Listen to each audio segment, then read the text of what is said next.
Good morning from Lobuche. সকালে breakfast ready করছি আর কি।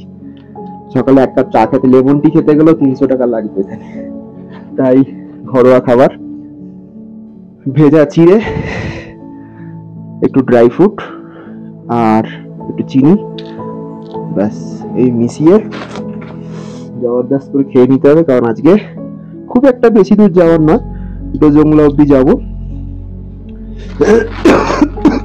এখান থেকে 5-6 ঘন্টার হাঁটা পথ। সো আর দেরি করে কি লাভ, তো ব্রেকফাস্ট সেরে নেওয়া যাক। টি হাউসে ঢুকেই চিমনির সামনে ঝাঁপিয়ে পড়লাম একটু গরমের আশায়। বেস ক্যাম্পের স্বপ্ন সত্যি হয়ে যাওয়ার পরে দ্বিতীয় উদ্দেশ্যের জন্য প্রস্তুত করে নিচ্ছিলাম একটু। ঘড়িতে প্রায় 9:30 বাজতে যায়। আর দেরি করলে চলবে না। পথ অল্প হলেও পুরোটাই উতরাই পথ আজ। পুরোপুরি প্যাকআপ করে নিয়েছি, নিজেকে যতটা পেরেছি। আজকে হয়তো বেশি ব্লগ করাও যাবে না, কারণ ফোনটাও তো বাঁচাতে হবে। তো যতটা পারবো চেষ্টা করবো কভার আপ করার। কি হলো ব্যাপার, চলো লেটস গো।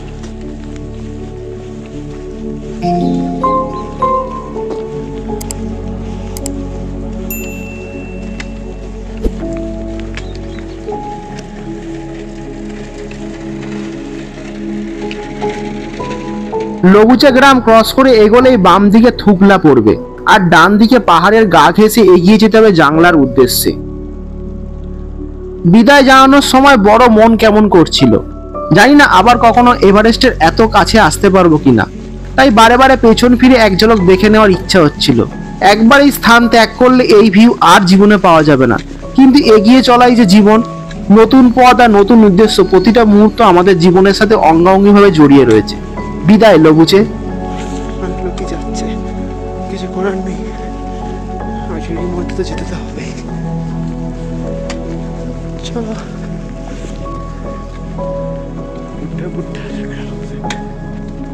পোটারদের জীবন যে একদম সহজ নয় সেটা টেক চলাকালীন ভালোই বুঝতে পারছিলাম, কিন্তু তাও ওনাদের মুখে সবসময় একটা মৃদু হাসি থাকেই। কি কঠিন মানসিকতা এনাদের।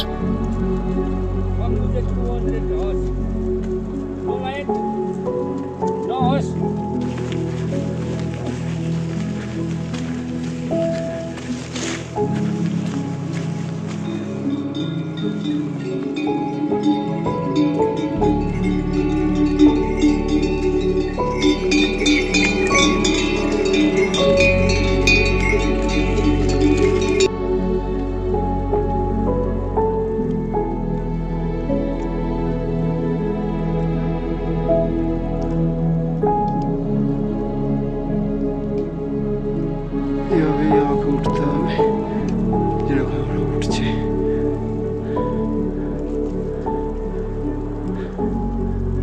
চলো, লেট করে লাভ নেই, ওয়েদার আজকে খুব খারাপ।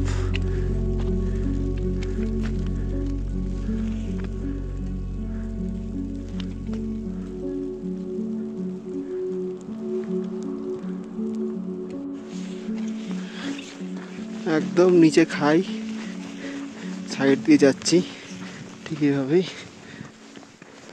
বিশাল রিস্কি এরিয়া।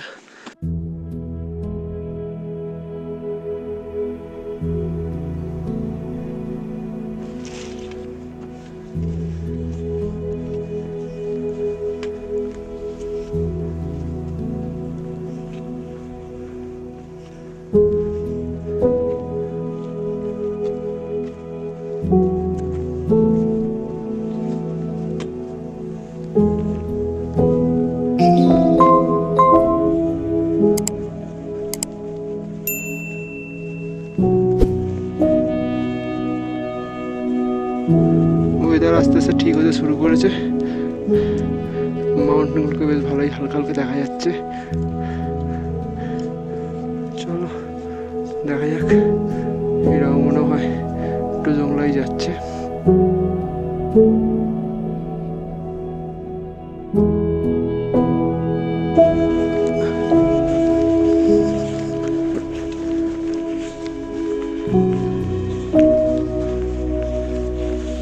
আস্তে আস্তে ওদের ঠিক হচ্ছে। এই তার নমুনা।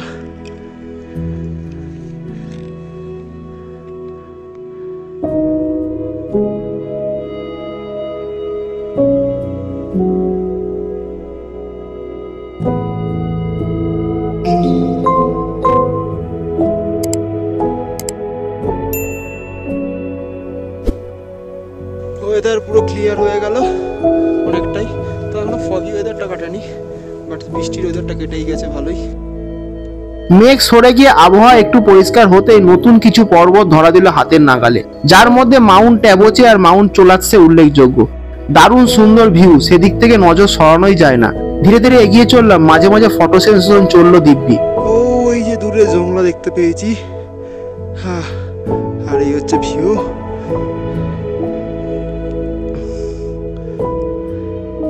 ওয়েদার আস্তে আস্তে ভালো হচ্ছে, বাট বেশি দেরি করে লাভ নেই, চলো বেরিয়ে যাওয়া যাক।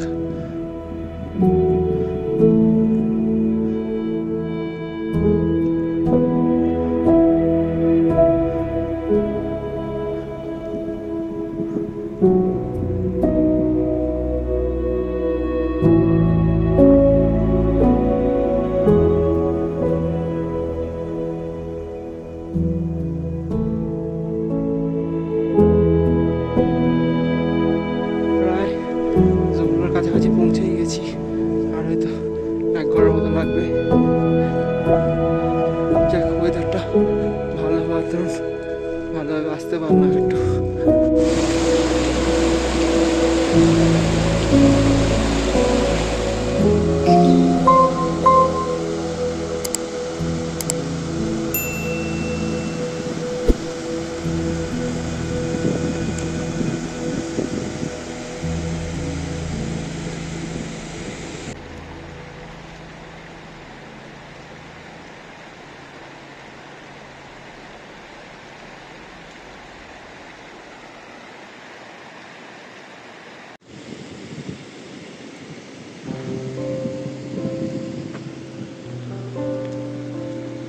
এই চড়াই উঠে যেতে হবে, তবে গিয়ে হবে আজকের শেষ। চল, ফাইনালি জংলা এসে পৌঁছালাম। কোনো প্রকারে হেঁচড়ে দুপুর 12:30 নাগাদ 1 পা 2 পা করতে করতে অবশেষে আজকের গন্তব্যে পৌঁছালাম, জংলা, যার উচ্চতা 4741 মিটার। চারিদিকে সুউচ্চ পর্বত দিয়ে ঘেরা পাহাড়ি পাদদেশে গুটি কয়েক টি হাউস নিয়ে গড়ে উঠেছে এই জংলা গ্রাম। একটা দীর্ঘশ্বাস নিয়ে আজকের জার্নির ইতি টেনে অবশেষে ঢুকলাম টি হাউসে। খিদের তাড়নায় একটু মোটা করে ছাতু গুলে খেয়ে মেনু কার্ড দেখে খাবার অর্ডার করতে গিয়ে চক্ষু চড়ক গাছ।